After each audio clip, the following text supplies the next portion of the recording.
¡Viva la fiesta del olivo!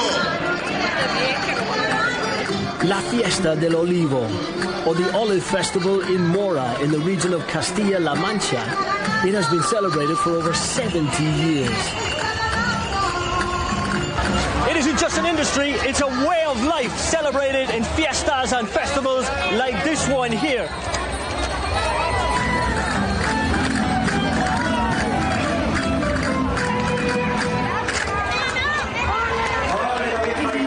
This is our history, this is our culture.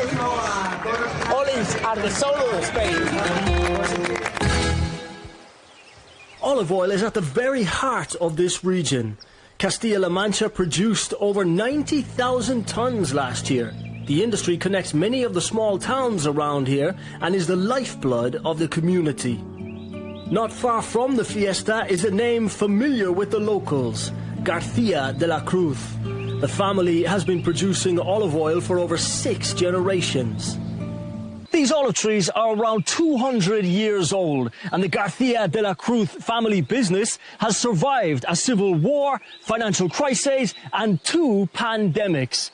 This might be their biggest challenge yet.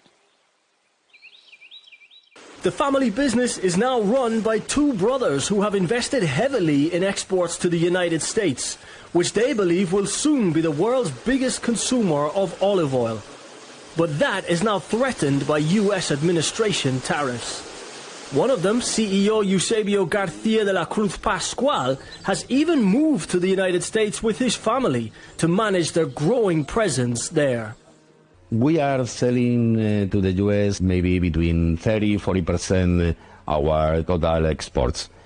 Right now it's our most important market. Between 70–90% olive oil in the US belong of Spanish olive trees. The tariff uncertainty is hurting investment plans in the US and threatening the million-plus people employed full-time or casually in the harvest each year in Spain. It's a big problem because in the morning Trump said we will apply tariff, in the afternoon take off tariff, in the evening apply again, 20%, 10%, 100%. It's crazy because to do investment, but depends on tariff. And simply growing olives or even opening a bottling plant in the US isn't as easy as it sounds. The land is very expensive, and at the end of the day you need people. I love the US, but this is a big problem right now for the US, and they don't realize. Extra virgin olive oil has never been so trendy. This viral TikTok skin craze is reaching a new generation with old news. That olive oil is really good for you. The skin oil, that's mostly extra virgin olive oil. This stuff is so pure. For your skin and for your heart.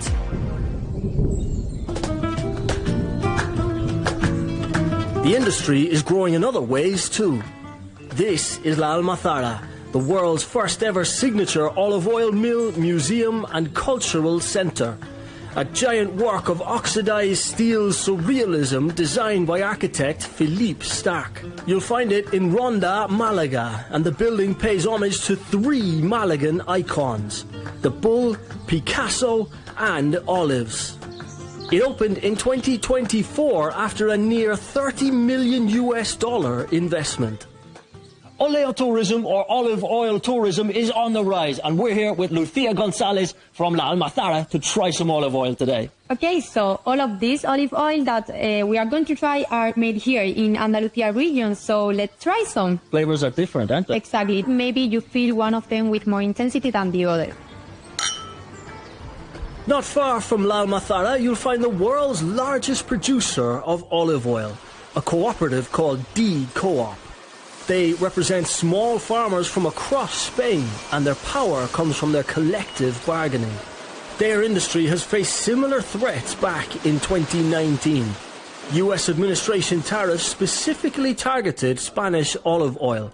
25% tariffs meant an estimated $50 million loss per year. Well, the best way to protect ourselves is effective action by the European Union, with a firm position that defends our collective interests. Tariff pain would translate to local suffering. Andalusia produces more of this liquid gold than any other region. 45% of Spain's production and 20% of the world's output.